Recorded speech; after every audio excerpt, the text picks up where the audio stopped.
Okay, so we are starting with new chapter today, and we can actually end this chapter today itself. लेकिन हम 3 session लेंगे कम से कम to finish this chapter. As you can see, 11th number chapter में 11.2 से लेके तो 11.9 तक for this year these topics are skipped. Reduced syllabus है, तो ये सारे के सारे टॉपिक्स हमको करने नहीं है, राइट? आइडियली नहीं करने हैं, लेकिन I will need few of this topics, तो मैं वो बताने वाला हूँ. You will not be getting any notes for this. Okay, books में है, चाहिए तो मैं उतना पेस्ट कर दूंगा इस पे, but you don't need it. इस साल आपको कोई नहीं पूछेगा. एंड प्रैक्टिकली स्पीकिंग 11.1 भी नहीं है, क्योंकि 11.1 इज जस्ट इंट्रोडक्शन. तो 11.9 तक पहले 9 टॉपिक्स इस साल के लिए डिलीटेड है. But I would want you to know what is electric current. तो मैं लेने वाला हूं इलेक्ट्रिक करंट क्या है. Then flow of current through a conductor, वो छोड़ देंगे चाहिए तो. ड्रिफ्ट वेलोसिटी क्या है ये पता होना चाहिए, राइट? ओहम्स लॉ क्या है ये पता होना चाहिए. Limitations of Ohm's law, we don't need it. Electrical energy and power, basic formula पता है, सफिशिएंट है. Power is V into I, that's it. I square R, that's it. V by R, V square by R. तो इतना बताना sufficient है. Resistors, we don't need it, क्योंकि वो colour coded registers अभी वैसे भी यूज नहीं होते. पुराने दिनों में रजिस्टर जब तुम लेने जाओगे तो 2 ओहम का है कि 10 ओहम का है कि 100 ओहम का है, यू डोंट नो. तो उस पर कलर कोडिंग होता था. They used to put different colour bands, उस पे से आप कैलकुलेट करोगे कि इसका रेजिस्टेंस कितना है. तो वो वैसे भी अभी यूज नहीं होते हैं, तो we don't want to do that for this year. Then specific resistance और resistivity, yes, we will need it. तो इसमें से कुछ टॉपिक्स ऐसे हैं that I am going to teach you. I am going to put this notes, और if I don't put doesn't matter, क्योंकि ये इस साल आपसे कोई नहीं पूछने वाला है. Good. So let's start with a very basic thing from 11th chapter, 11.1 introduction. अगर आपको याद होगा, इससे पहले का जो चैप्टर था that was इलेक्ट्रोस्टैटिक्स. सिक्वेंशियली बात कर रहा हूं मैं. 10th नंबर चैप्टर था इलेक्ट्रोस्टैटिक्स. इलेक्ट्रोस्टैटिक्स में चार्जेस स्टैटिक थे, एट रेस्ट थे, right? So charges they are not moving, they are at rest. तो जब चार्जेस मूव होते हैं तो दो चीजें होती है. एक तो इलेक्ट्रिक करंट मिलता है, दूसरा मैग्नेटिक फील्ड जनरेट होती है. मैग्नेटिज्म और मैग्नेटिक फील्ड का जनरेशन वो हम आगे देखेंगे. अब हमको देखना है करंट्स के बारे में. ओके, तो द फर्स्ट थिंग इज कि which material will be called as conductors. I will go little in more into details of it. इतना बुक्स में नहीं है, but you need to know. Now if you know basic structure of an atom, आपको पता है atom में क्या होता है. You have nucleus. Nucleus में neutrons and protons are there. Since neutrons are neutral, they don't have any charge. Overall, nucleus is positive, but it is quite heavy. क्यों? क्योंकि neutrons और protons दोनों ही heavier है compared to electrons. इलेक्ट्रॉन का मास 10⁻³ kilogram के order में आता है. If I'm not wrong, 1.67 into 10⁻³ kg. Minus 27 kg is for proton and neutron, right? Whereas electron is 9.1 into 10⁻³ kilogram. So electrons are lighter, neutrons and protons are heavier. Because they are heavier, nucleus is heavy, bulky है ये. And then you have shells, orbits, right? So you have orbits here. Now assume this is circular orbit. तो orbits है वहां पे. फिर orbit में shell structure होता है. You must have learned about SPD, है ना? वो dumbbell shape, spherical shape, so on so forth. That is nothing but the probability of electron being found there. तो वो जो आप डम्बल शेप ड्रॉ करते हो, इसका मतलब होता है इलेक्ट्रॉन को ढूंढने का सबसे ज्यादा प्रोबेबिलिटी चांसेस यहाँ पे है, करेक्ट। तो नाउ कोई भी एटम अगर आप लोगे पीरियोडिक टेबल में से, और आपको पता है कि पीरियोडिक टेबल में यू ऑलरेडी हैव डिविजन्स, आपने करके रखा है, alkali metals, this metals, that metals, है ना, S block element, P block element, D block element, so on so fourth. Important is किसी भी मटेरियल की प्रॉपर्टी उसके लास्ट शेल में कितने इलेक्ट्रॉन्स है वो डिसाइड करता है। इसलिए अपार्ट फ्रॉम फ्यू केसेस, कुछ केसेस छोड़ के मोस्टली वैलेंस शेल के जो नंबर ऑफ इलेक्ट्रॉन्स है, जिसको वैलेंस इलेक्ट्रॉन्स बोलते हो, दैट डिसाइड्स कि मटेरियल का प्रॉपर्टी क्या होगा। मतलब वो मटेरियल कंडक्टर होगा, वो इंसुलेटर होगा, या वो सेमीकंडक्टर होगा, right. If an atom has 1 or 2 or 3, मैं और बोल रहा हूं, तो या 1 या 2 या 3 number of electrons last shell में होंगे, ऐसे एलिमेंट्स को आप बोलते हो मेटल्स, राइट। तो होता क्या है basically that this electrons in the last shell 1, 2 और 3, मतलब वैलेंस शेल की बात कर रहा हूं, it is far away from the nucleus.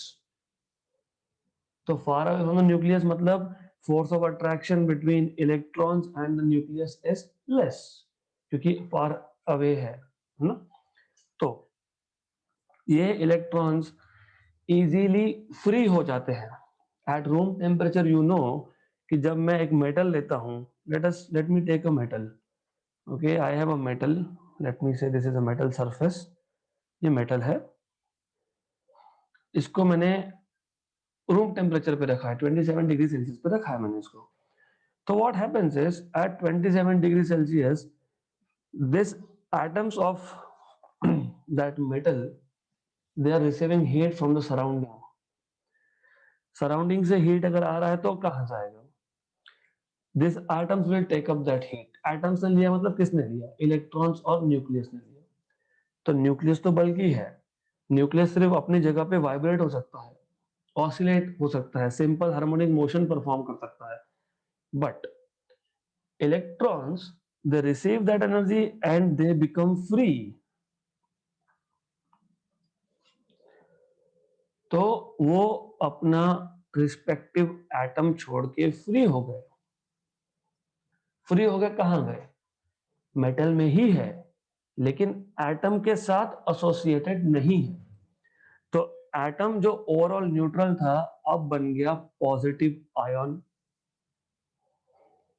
क्यों पॉजिटिव आयन, क्योंकि पॉजिटिव चार्ज अभी ज्यादा है। Normally atom is neutral, number of neutrons and number of electrons are equal. अभी एक इलेक्ट्रॉन चले गया तो atom becomes ion, and this ion has more positive charge compared to negative charge, इसलिए बोलते हो पॉजिटिव आयन इसको, गुड, राइट। अब this electron is free to move, वो किसी का नहीं है, वो मेटल पे है। That electron does not belong to any specific atom. तो इसको बोलते हैं फ्री इलेक्ट्रॉन या फिर कंडक्शन इलेक्ट्रॉन। क्यों, क्योंकि अभी जो इलेक्ट्रिसिटी कंडक्ट होगा वो with the help of this electron होगा, राइट। क्यों, बिकॉज आपको पता है कि जब हम करंट्स की बात करते हैं तो electrons are moving from one point to another point. Current की बात करते हो मतलब चार्जेस मूव हो रहा है, मतलब कौन सा चार्ज मूव हो रहा है, इलेक्ट्रॉन मूव हो रहा है। कौन सा इलेक्ट्रॉन मूव हो रहा है, ये फ्री इलेक्ट्रॉन मूव हो रहा है। तो कंडक्शन करंट क्यों मिल रहा है, फ्री इलेक्ट्रॉन की वजह से मिल रहा है, इसलिए इसको बोलते हैं conduction electron, right. So valence electrons after becoming free they are called as conduction electrons. ये बहुत इंपॉर्टेंट है बिकॉज सेमीकंडक्टर जब आप पढ़ोगे, इसके बाद तीसरा चौथा चैप्टर होगा, तब ये कंफ्यूजन नहीं होना चाहिए। Valence electrons are electrons belonging to valence shell, but once they are free They are free मतलब they are free. They are no more associated with any particular atom, right? But they contribute to conduction. They contribute to current. इसलिए उसको बोलते हैं conduction electron. Good, right? तो ये जो delocalized electrons है, delocalized मतलब जो मैंने बताया वो delocalized. Localized मतलब जब ये इलेक्ट्रॉन अपनी अपनी जगह पे था, ये अपनी अपनी जगह पे था इलेक्ट्रॉन, तो it was local to that atom. अब वो अपनी जगह छोड़ के चले गया, इट बिकम्स डीलोकलाइज्ड. मतलब ये मेटल का हो गया, किसी एटम का, लोकल एटम का नहीं है, तो delocalised. So such delocalised atoms, electrons together contribute to conduction, right? तो सबसे पहले इंट्रोडक्शन में इतना पता होना चाहिए कि जिस एटम के पास वैलेंस शेल में 1 या 2 या 3 इलेक्ट्रॉन होंगे वो ही कैपेबल है कंडक्शन करने के, क्योंकि only those electrons can become free. What happens if I have more than 3 electrons? तो देखते हैं कि क्या होता है. So let's say we have 4 or 5, not 4 is a special case by the way. Let's say we have 5 or 6 or 7 electrons in the last shell. ऐसे materials को आप बोलते हो नॉन कंडक्टर्स, मतलब इंसुलेटर्स. वाई? क्योंकि the amount of heat required to free this electron is so high कि उससे पहले वो मटेरियल मेल्ट हो जाता है, बट इलेक्ट्रॉन्स फ्री नहीं होते. क्यों? क्योंकि ये electrons they are close to the nucleus, तो they are tightly bounded with the nucleus. उसको फ्री करने के लिए the amount of energy which is required is so high that the material will start melting, but these electrons will not become free. Good. तो जब material ही melt हो गया तो कौन सा conduction? Good. Then interesting case is when you have 4 electrons in the last shell. जब 4 electrons होंगे last shell में, उसको हम लोग बोलते हैं सेमी कंडक्टर्स. मतलब they will conduct electricity under certain conditions and they will not conduct electricity under certain conditions, right? Good. So we will look at that semiconductors in the last chapter of this book. फिलहाल हमारा focus होना चाहिए electric current through conductors पे. तो once you have metal have free electrons and metals also have heavy bulky ions. तो जो ions थे उनको मैं रेड डॉट से रिप्रेजेंट कर रहा हूं यहाँ पे. तो दीज आर आयन्स, मतलब nucleus along with other electrons, free electrons नहीं, अदर इलेक्ट्रॉन्स. क्योंकि अगर हर एक एटम ने एक एक इलेक्ट्रॉन फ्री कर दिया, बाकी तो उसके साथ ही है ना, बाकी तो आयन के साथ ही है. तो आयन में न्यूक्लियस और जो बचे हुए इलेक्ट्रॉन्स है वो, so it is very heavy. अब you have free electrons which are roaming around. हमने अभी तक इलेक्ट्रिक फील्ड या एक्सटर्नल पोटेंशियल डिफरेंस अप्लाई नहीं किया है. एक्सटर्नल पोटेंशियल डिफरेंस अप्लाई नहीं करने का क्या मतलब है कि हम लोगों ने इलेक्ट्रॉन्स को एक पर्टिकुलर डायरेक्शन नहीं दिया है. तो क्या होगा? They will move randomly. Randomly मतलब कोई भी डायरेक्शन में जाएंगे वो. They start moving in any direction. So the speed associated with randomly moving electrons in absence of external electric field or in absence of external potential difference is called as random speed. Correct? तो random speed है, क्योंकि देखो दो type के speed हम define करेंगे, एक है रैंडम और एक ऊपर लिखा ही है ड्रिफ्ट. करेक्ट? तो रैंडम मतलब आपके पास मेटल है, रूम टेम्परेचर पे है, हमने उसको बैटरी मतलब एक्सटर्नल पोटेंशियल डिफरेंस या फिर इलेक्ट्रिक फील्ड अप्लाई नहीं किया है, तो they are moving randomly here and there, they don't have any sense of direction. Good. So that speed is called as random speed, which is different than drift speed. Drift speed का तो हम formula भी derive करेंगे. Good. Because you will need it for JEE, NEET and CET as well. हम करेंगे. Good. अब what we have learned so far, I mean what you have seen in school, that जब भी charges are moving, you have current. सीखा होगा ना? Charges flowing per unit time is current. तो the question arises here, मैं अगर एक section लेता हूं, इस रॉड का एक सेक्शन लेता हूं मैं, तो इलेक्ट्रॉन्स तो मूव हो ही रहे हैं, electrons are moving randomly here and there, तो why don't we see any current here? मतलब अगर मैं यहाँ पे इस को एक एमीटर लगा देता, by the way ammeter is a device which is used to measure current, okay? ये कैसे वर्क करता है, ये 12th का पार्ट है, you will learn also this. अब जब इलेक्ट्रॉन्स मूव हो ही रहे हैं, मतलब चार्ज पर यूनिट टाइम तो फ्लो हो ही रहा है, तो मैंने अगर एमीटर कनेक्ट किया है इसको, तो I should be getting some value of current. नहीं मिलता। क्यों नहीं मिलता? डायरेक्शन, रैंडम डायरेक्शन, क्योंकि at any instant of time the number of electrons crossing this section from left to right is equal to the number of electrons crossing the same section from right to left.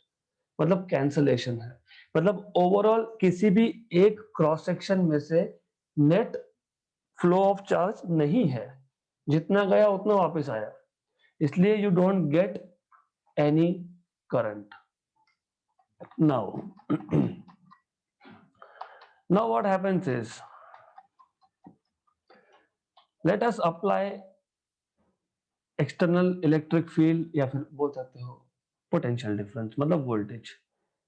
Let us apply a cell or a battery to this. अब क्या होगा? और bye the वे, वो जो random motion था electron का, जो random speed थी, that is of the order of 10 power 6 10 power 5 metre per second. वो बहुत हाई स्पीड होता है, ओके? और ड्रिफ्ट वेलोसिटी बहुत कम होता है, 10 पावर -4 -5 के ऑर्डर में होता है। तो बाय द वे, अब क्या होगा, when you connect a battery to this, electrons will start drifting towards the positive terminal of the battery। मतलब all these electrons are drifting, मतलब they are moving towards positive terminal of the battery, right? So all these electrons have a sense of direction, exactly एक direction है उनके motion का। अब अगर आप किसी सेक्शन के अक्रॉस करंट मेजर करते हो, मतलब ओवरऑल आप कंडक्टर को ही एमीटर लगा देना, तो you will measure some current, right? So the velocity that these electrons possess in presence of external EMF या फिर external potential difference, that is called as drift speed, drift velocity भी बोलते हैं, correct? तो electrons are moving from negative terminal towards positive terminal, right? और conventional current जो हम लेते हैं वो इसके अपोजिट डायरेक्शन में लिया जाता है। मतलब we know that electrons are going from left to right, मतलब from negative to positive, but conventional current is always taken in the opposite direction, correct? Clear? Conventional current is opposite to electron current. Clear? Clear? क्यों? क्योंकि normally हम बोलते हैं कि मान लो कि negative नहीं पॉजिटिव चार्जेस मूव हो रहे हैं, तो पॉजिटिव चार्ज कहां से कहां जाएगा? पॉजिटिव से नेगेटिव। ऐसा क्यों मानते हैं? क्योंकि इलेक्ट्रॉन नेगेटिव है, तो जब मैं करंट का इक्वेशन लिखूंगा तो मुझे हर जगह पे माइनस क्यों लिखना पड़ेगा? तो हर जगह पे नेगेटिव नेगेटिव आएगा। इसलिए करंट को हम लोग जब कन्वेंशनल करंट की बात करते हैं, it is always opposite to direction of motion of electron. and the speed that these electrons have in presence of external battery, external cell, external EMF, external potential difference, external voltage, सब एक ही चीज है, that is called as drift speed. अगर आप direction mention करोगे तो drift velocity. Clear? Random speed when there is no battery connected, electrons are moving randomly here and there. Drift speed, drift क्यों? Because electrons are drifting, एक side से दूसरे side जा रहे हैं वो, right? They are drifting, drifting मतलब moving. Okay, good, clear यहां तक? Now we want to make an equation for VD. I don't want you to remember anything here. I just want you to understand कि कैसे आप equation derive कर सकते हो, right? Deleted है, I could have told you कि चलो delete कर दिया, let us move ahead, but you will need this equation. You will need this equation here also. You will need this equation in transmission of heat. क्योंकि जैसे current flow हो रहा है पर यूनिट टाइम, आप उसको क्या बोलते हो? Electric current, right? वैसे ही हीट भी फ्लो हो सकता है पर यूनिट टाइम, उसको आप बोलोगे हीट करंट. तो इक्वेशन जो है वो सेम बनते हैं और वो जेडबल नीट में लगेगा हमको, इसलिए you should know that how to derive an equation, और इजी है. Let us take a wire, और आपको पता है आप नॉर्मली घर में भी जो इलेक्ट्रिक वायर यूज करते हो वो सिलेंड्रिकल शेप में होता है, आपको पता है, करेक्ट? Cylindrical shape. मान लेते हैं इसका लेंथ है L, इसका एरिया ऑफ क्रॉस सेक्शन है E. Good. Small n is number of electrons per unit volume. Number of electrons per unit volume. ऐसा क्यों बोल रहा हूं? क्योंकि मुझे नहीं पता ना कि पूरे वायर में कितने इलेक्ट्रॉन्स है, बट अगर आपको पता है कि ये कॉपर वायर है तो हमको पता होता है कि कॉपर वायर में अगर मैंने यूनिट वॉल्यूम ले लिया, for example if I take 1 millimetre cube, तो इसमें छोटा सा एक वॉल्यूम ले लेता हूं मैं, 1 मिलीमीटर क्यूब ले लेता हूं मान लो. तो इस वॉल्यूम में कितने इलेक्ट्रॉन्स है दैट नॉर्मली वी नो, क्योंकि it is characteristic of metal.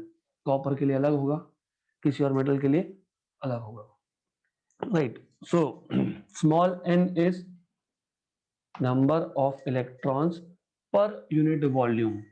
मतलब ये, इसका यूनिट क्या होगा बाय द वे? यूनिट, ऐसा unit number upon volume. Number is a number, volume का क्या होता है? Metre cube. तो 1 अपॉन मीटर क्यूब मतलब metre raise to -3 per metre cube. So this n has unit of per meter cube. Clear? Good. अब if I take a cross section again, मैंने एक cross section ले लिया यहां पे, and I want to know how much is the total charge. या फिर एक मान लेते हैं कि ये हमने एक वायर ले लिया with length L and area A, ठीक है? I want to know how much is the total charge in this wire. How much is the total charge in this wire? कैसे निकालोगे? How do you find out total charge? Total charge Q? नहीं. I want you to tell me answer in terms of N, A, L and charge on electron E. Easy है. How much is the total charge in the length L? कैसे निकालोगे? What is small n? Per unit volume, मतलब number upon metre cube, बराबर. अगर मैं इसको area of cross section और length से मल्टीप्लाई करता हूं, मतलब मैं इसको मीटर स्क्वायर और मीटर से मल्टीप्लाई कर रहा हूं, करेक्ट? कैंसल कैंसल होगा, हाँ? चार्ज कहां गया फिर? ये तो डायमेंशनलेस बन गया. This is dimensionless. तो चार्ज ऑन इलेक्ट्रॉन मतलब E से मल्टीप्लाई करोगे। क्लियर? मैं वापस बता रहा हूं। देखो ऐसा है कि we had a wire of cross section A and length L and small n is number of electrons present per unit volume. Correct? हमारे पास एक वायर है जिसका लेंथ L है और हमको ये देखना है कि इस लेंथ L में, इस वायर में कितना चार्ज है। तो क्या करेंगे, नंबर पर यूनिट वॉल्यूम, उसको एरिया, उसको लेंथ से मल्टीप्लाई करेंगे। मतलब 1/मीटर क्यूब को मैंने मीटर स्क्वायर और मीटर से मल्टीप्लाई कर दिया तो डायमेंशनलेस हो गया। करेक्ट? लेकिन हमको चार्ज चाहिए था, ये तो डायमेंशनलेस बन गया, तो चार्ज से मल्टीप्लाई कर दो। ये मिल गया आपको total charge in that length L। Clear? Right? ये समझ गया तो JEE नीट का आधा काम हो गया इस चैप्टर से रिलेटेड, क्योंकि basically you don't have to remember formulas now. Clear? Good. Now you told me that current is charge per unit time, right? तो हमको ये देखना है कि ये लेंथ L क्रॉस करने के लिए चार्जेस को कितना टाइम लगेगा। Time interval taken by charge to cross this length L. What is velocity? Distance upon time. What is time then? Upon velocity. Distance कितना है? L, क्योंकि एक एंड से जाएगा दूसरे एंड से बाहर आएगा। हमने एक्सटर्नल बैटरी लगा के रखा है, यस। तो velocity in presence of external EMF is drift velocity Vd। Correct? Current आपने बताया, आई डोंट नो, आपने बताया what is current, Q upon T। तो यू नो एवरीथिंग। तो I is Q by T। तो Q is N A L E by V D। बराबर नहीं? बराबर नहीं। L by V D, L by V D, L L cancel। Correct? तो if I get rid of this, तो ये जो current है, क्योंकि करंट कैन बी मेजर्ड, तो मुझे क्या करना था, मुझे इलेक्ट्रॉन का ड्रिफ्ट वेलोसिटी मेजर करना था। ड्रिफ्ट वेलोसिटी कैसे मेजर करोगे? कंडक्टर के अंदर खड़े रहेंगे कि हम लोग, हाँ तू जा अभी मैं मेजर करता हूँ तुझे, राइट? नहीं। तो we want to do something which is measurable. Current तो मेजर कर ही सकते हैं, कैसे कर सकते हो, एमीटर लगा दोगे आप। गुड। तो हो गया इक्वेशन, ये वीडी ऊपर जाएगा, तो I is equal to N A E V D। Correct? Clear? इसका मतलब मुझे यहां से मिल जाएगा Vd is equal to I upon NAE। I can be measured using a device, instrument. Area of cross section can be measured using vernier caliper or micrometer screw gauge depending on the thickness. Number of electrons present per unit volume is a characteristics of the metal. Copper के लिए fix value है, बाकी के लिए भी fix value है। E तो charge है 1.6 × 10⁻19। This is how you can measure. Bye the way, ये जो I by A है, मतलब चार्ज पर यूनिट एरिया, इसको बोलते हो, नहीं सॉरी चार्ज नहीं, करंट पर यूनिट एरिया, इसको बोलते हो करंट डेंसिटी। J से डिनोट करते हैं हम इसको। So this is denoted by J N E। तो ये आपको मिल गया J is equal to N E V D। Now since velocity is a vector quantity, current density will also be a vector quantity, right? Good? Easy? तो I'm going to repeat this again। easy भी है ये, और ऐसा आपको equation derive करते आना भी चाहिए। right? तो what we had was, हमारे पास सिर्फ एक वायर है जिसका क्रॉस सेक्शन A है, जिसका लेंथ L है। ओके?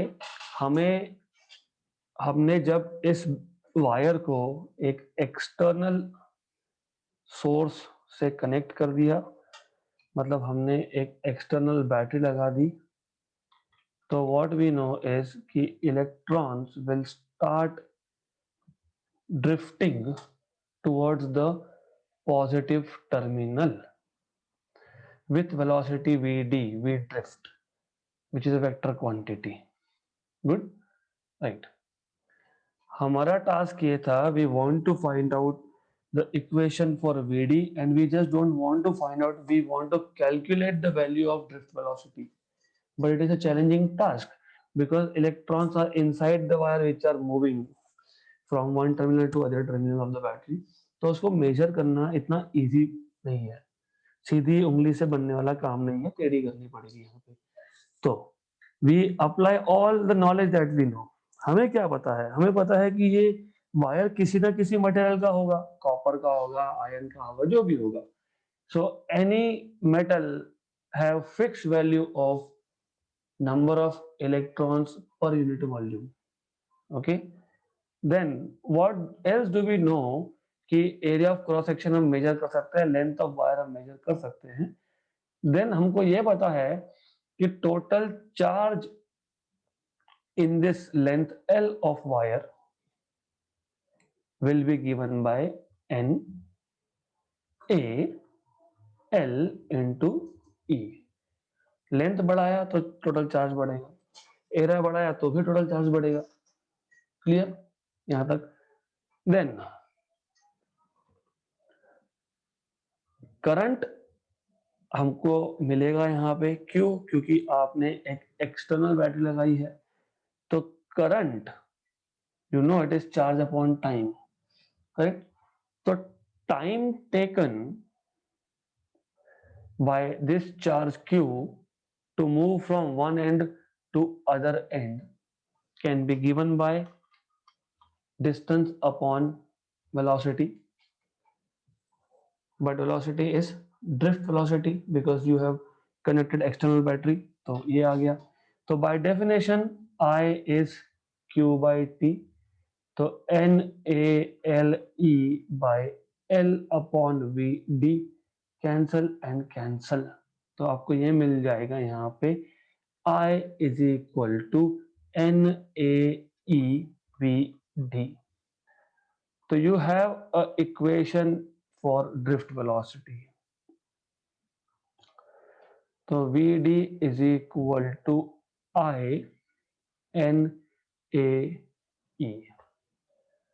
अभी जो करंट अपॉन एरिया है that is J, तो J upon NE, where J is called as current density, current per unit area, that is current density। तो J is NEVD। Now since velocity is a vector quantity, तो J will be a vector quantity, right? So this is all that you should be knowing about drift velocity। Great, यहाँ तक ठीक है? तो drift velocity तक हमारा हो गया। ओहम्स लॉ, अभी Ohm's law I don't think that I need to tell you because you all already know V is equal to IR is Ohm's law, correct? इसका मतलब यही होता है कि अगर आपने एक कंडक्टर के दो एंड्स के अक्रॉस पोटेंशियल डिफरेंस अप्लाई किया तो करंट फ्लो होगा। जितना ज्यादा पोटेंशियल डिफरेंस अप्लाई करोगे उतना ज्यादा करंट फ्लो होगा, मतलब V is proportional to I, right? तो V is equal to IR where R is constant of proportionality which is dependent on material। So R which is constant of proportionality, that is V upon I, correct? And this constant of proportionality R is called as resistance because it measures the amount of opposition that the material is providing to the current। Resistance क्या है? Measure of opposition, है ना? Charges बेचारे move होना चाहते हैं और resistance जो है, मतलब विच रेजिस्टेंस ये जो रेड डॉट्स दिखाए मैंने यहाँ पे, दे आर वाइब्रेटिंग। तो electron is trying to go from A end to B end, but because is are vibrating, electrons will suffer collisions, मतलब electron will suffer opposition and that opposition is called as resistance, right? So you don't need to know anything apart from this. फिर limitations of Ohm's law, we are not going into it, जरूरत नहीं है हमको फिलहाल. Electrical energy and power, you know formulas of power. If I'm not wrong, let us check if you know formula for power. So power P is what?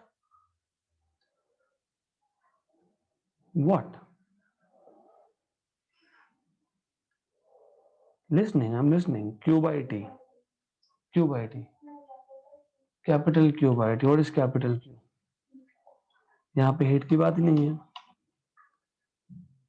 Power V into I.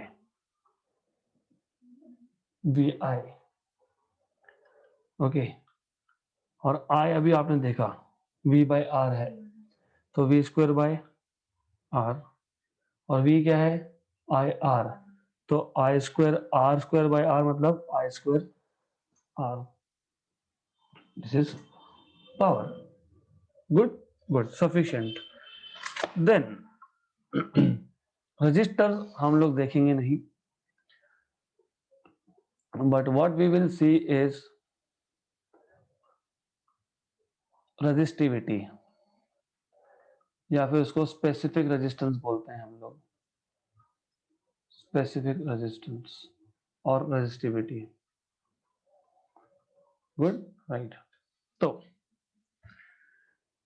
if I remember correctly, I told you in some of my lecture कि resistance, जैसे अभी भी बताया मैंने, resistance is because of vibrations of ions. The collision between electrons and ions will lead to resistance. जितना ज्यादा length होगा उतने ज्यादा कोलिजन्स होंगे, मतलब उतना ज्यादा रेजिस्टेंस होगा. Electron is trying to go from one end to other, लेकिन ये जो red dots they are vibrating, तो electron will suffer collision, correct? And because of collision there is resistance. तो जितना लेंथ ज्यादा होगा उतने ज्यादा कोलिजन्स होंगे, करेक्ट? तो resistance is directly proportional to length of wire. अब अगर मैंने वायर का एरिया ऑफ क्रॉस सेक्शन बढ़ा दिया, तो what I am practically doing is increasing the distance between ions, right?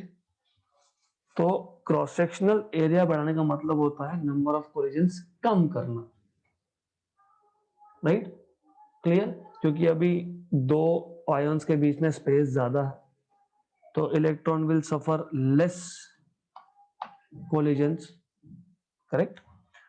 इसका मतलब resistance is inversely proportional to area, मतलब resistance is proportional to L by A, मतलब resistance is equal to some constant of proportionality rho, which is called as resistivity और specific resistance. Clear?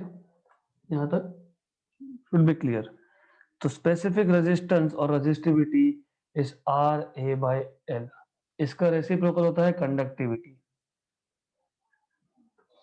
Resistivity tells you how much is the resistance offered by a particular material to the current. Conductivity tells you how much is the conduction basically. यहाँ तक clear? Good. तो easy है, resistivity, conductivity, it is all simple, right?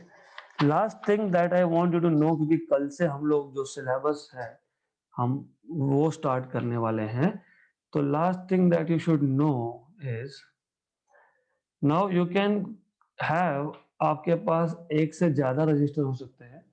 you can have 2 register, 3 register, 4 register, 10 register, 100 register, and तो आप registers को अलग अलग combinations में लगा सकते हो, तो that will be called as combination of resistors, combination of resistors. तो पहला हम देखेंगे series combination. And by the way, ये सीरीज कॉम्बिनेशन जरूरी नहीं है कि रजिस्टर का ही होगा। You can have series combination of capacitor, you can have series combination of inductor, you can have series combination of 2 rods, you can have series combination of 2 springs, वो हम देखेंगे बाद में। But you should no what is a series combination.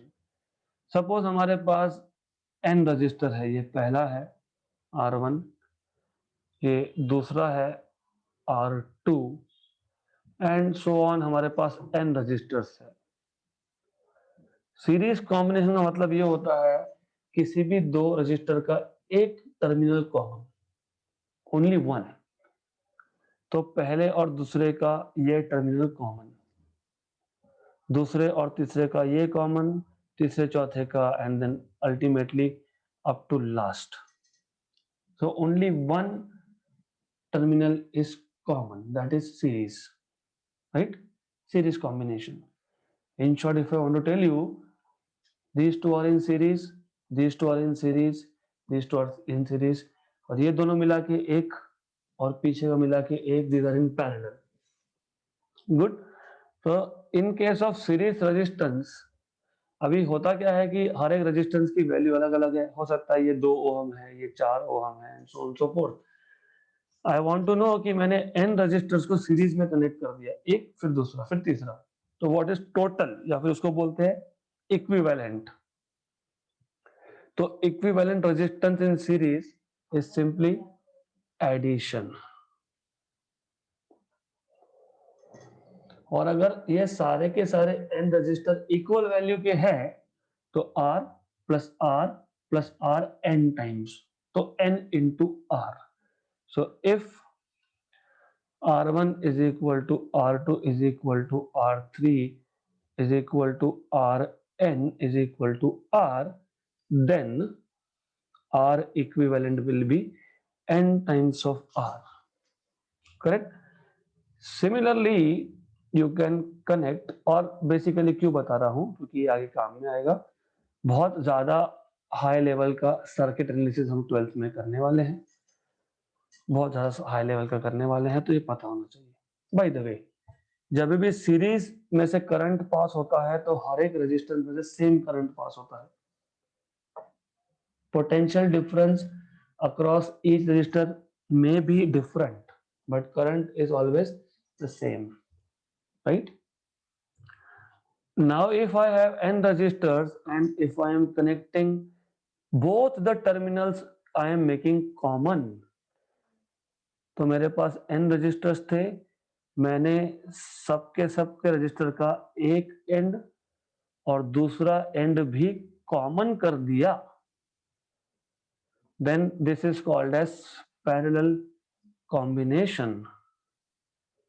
और parallel combination में potential difference मतलब voltage across each is same but current may और may not be same. Good. तो when both ends are common, then it is called as parallel combination.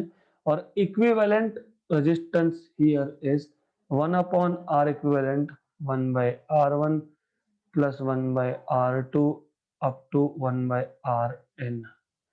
And if all these resistance have same values, then you will have 1 by R equivalent as simple n upon R, मतलब R equivalent will be R by n. Why I am telling you this? If I have two resistance each of 10 ohm connected in parallel, what is equivalent? Equivalent resistance 10 by 2, 5 ohm. If I have 3 of 10,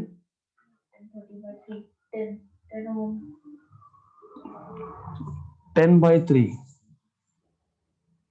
3.33. If I have 4, 2.5. If I have 5, 2. तो ये फटाफट से होना चाहिए, right? Good. So we'll stop theory class here, and this is all that is not included in your syllabus for this year. Not, क्योंकि if you see ये specific resistance तक it was not included. Good.